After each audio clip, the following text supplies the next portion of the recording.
ఒక అపరిచితుడు ఒక ఇంట్లో ప్రవేశించి తను ఆ ఇంటి యజమానినని చెప్పాడు. అక్కడ ఉన్న వాళ్ళతో అలా చెప్పాడు.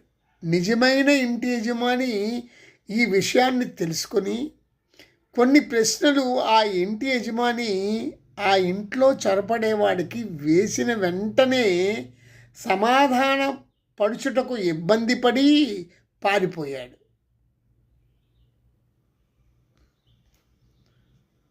ఆ అపరిచితుడు ఎవరో తెలుసా? అహంత. అహంత అంటే ఏమిటో తెలుసా? అహంకారము.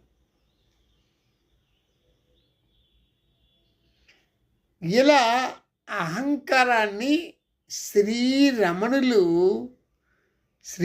మహర్షి ఇలా ఒక కథలా వివరించారు. చాలా స్పష్టంగా అందరికీ అర్థమవుతుంది. ఆ అపరిచితుడే అహంత, అహంకారము.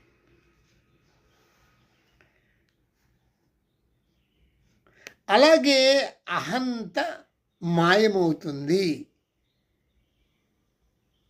దాని కొరకు నీవు దాని మూలాన్ని అన్వేషిస్తే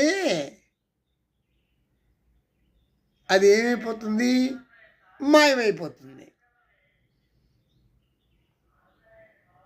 సేమ్ ఈ అపరిచితుడితోని నిజమైన యజమాని ప్రశ్నించగానే పారిపోయినట్లు. అంతే.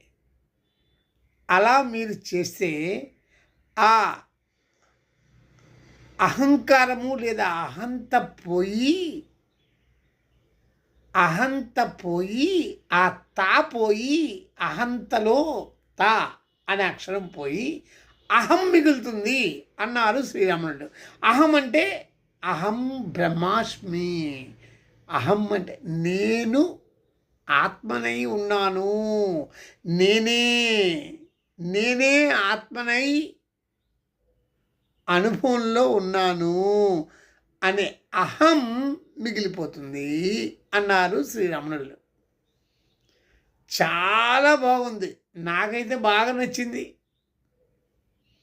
అంటే ఈ విధంగా అహంతని మనం పారద్రోడవచ్చు. ఆత్మ ప్రతిబింబమే అహంత, దానికంటూ ఉనికి లేదు. ఇది గుర్తుపెట్టుకోవాలి మీరు.